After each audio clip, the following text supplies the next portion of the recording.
एक विषय जो है वो है हमारे किसान से जुड़ा कि हम लोग जो प्रोक्योरमेंट कर रहे हैं इसके ऊपर बहुत सी चर्चाएं मीडिया में चल रही हैं, सोशल मीडिया में चल रही हैं। विपक्ष के लोग बहुत अपने आप को ये मान करके कि जैसे बहुत बड़ा एक विषय उनके हाथ लगा हो, जब उनके पास किसी प्रकार का मुद्दा नहीं होता तो कोई ना कोई निकाल करके लाएंगे, उसी में से उनको लगता है कि बहुत बड़ी चीज़ हमको ये मिल गई है। हालांकि वो अपनी बातें उस समय की भूल जाते हैं जब गेहूं या सरसों या बाजरा ये चीज़ें, गेहूं तो चलो खरीदते ही थे क्योंकि एफसीआई में सारा जाना होता है, उन्होंने बाजरा और गेहूं कभी खरीदा नहीं। हमने बाजरा गेहूं ये सब खरीदा और अगले बार के लिए हमने ये भी घोषणा की है कि मक्का,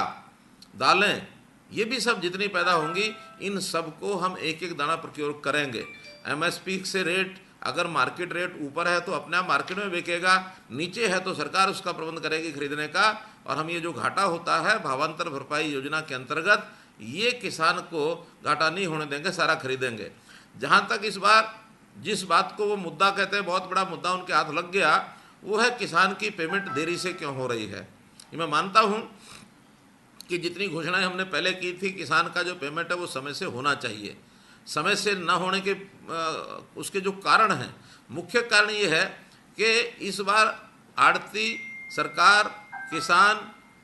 और जो कोरोना भी साथ में जुड़ गया, कोरोना के कारण से डिसेंट्रलाइजेशन ऑफ प्रोक्योरमेंट प्लेसेस, मंडियां, परचेज सेंटर ये ज़्यादा बनाना, इन सारे विषयों को लेकर के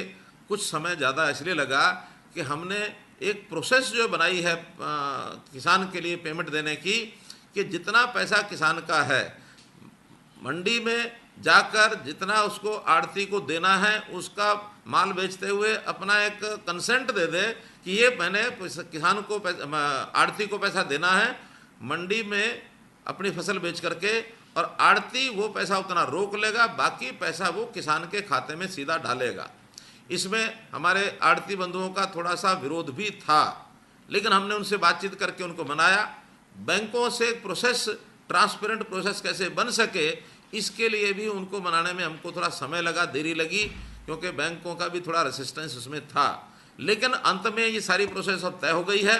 कि माल बिकता है, बिकने के बाद एजेंसी जो हैं, जे फार्म, आई फार्म बनने के बाद एजेंसीज उनको पैसा जो है भेजती हैं, और किस आड़ती अपना पैसा काट करके और वापस वो पैसा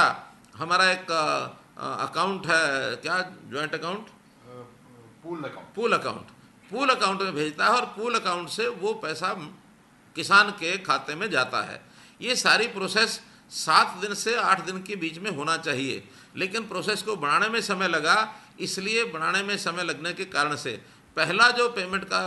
लॉट है वो थोड़ा देर से गया है। आज की डेट में लगभग 2000 करोड़ रुपया ये पूल अकाउंट में जा चुका है, और आज सायंकाल तक वो 2000 करोड़ रुपया, कुछ उसमें से चला गया है, लगभग 700 करोड़ रुपया चला गया है, बाकी जो पैसा है वो आज सायंकाल तक फार्मर्स के अकाउंट में चला जाएगा। और ऐसे ही आज 5 तारीख तक की सारी पेमेंट ये सब आड़तियों के खाते में चली जाएगी, जो लगभग 3900 करोड़ रुपया होगी। 3900 करोड़ रुपया और जाने के बाद, और 2000 करोड़ रुपया पिछला, 5900 करोड़ रुपया आज शाम तक आड़तियों के अकाउंट में चला जाएगा, और ये अगले 2 दिन में, 3 दिन में सब किसानों के खाते में चला जाएगा। अगले 5 तारीख के बाद 3-3 दिन का पैसा हर एक दिन में बढ़ेगा, ताकि हम, चूँकि फसल आने के बाद उसके 3 दिन बाद आई फार्म बनता है, आई फार्म कटते ही उसी दिन वो पैसा हमारे यहाँ से आड़ती को जाएगा। आड़ती को 3 दिन में वो पैसा ट्रांसफ़र करना होता है, तो ऐसे 2 दिन का समय और उसमें लगता है। कुल मिलाकर 5 दिन, 6 दिन के अंदर ये किसान के खाते में जाना शुरू हो जाएगा। जहाँ तक गेहूं के पैसे का विषय है, और जहाँ तक सरसों का है, सरसों का पूरा पैसा, क्योंकि वो आड़ती के थ्रू नहीं होता,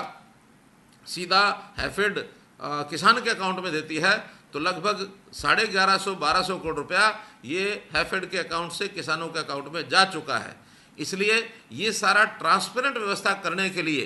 क्योंकि पहले इतनी ट्रांसपेरेंसी कभी होती नहीं थी,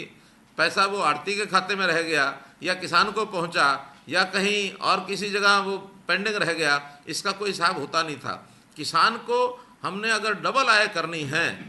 डबल आय यानी 2022 तक उसकी आय को अगर डबल करना है तो बहुत, चाहे छोटी चीज़ें हैं चाहे बड़ी चीज़ें हैं, इनको ध्यान रखना पड़ेगा। किसान के खर्चे कैसे कम किए जाए, और ये एक ऐसा अनसीन खर्चा किसान के ऊपर होता है जो किसान को भी पता नहीं लगता कि कहाँ रह गया, कितना ब्याज लग गया, कितना उसके ऊपर आ गया। ये सारे विषय किसान को हमको जागरूक भी करना पड़ेगा, समझाना भी पड़ेगा, और किसान को जागरूक करने के लिए हमारा कुछ एजेंडा आगे और 1-2 महीने बाद हम लागू करेंगे, ताकि किसान के साथ सजीव संपर्क बना करके और एक ही किसान को बताया जाए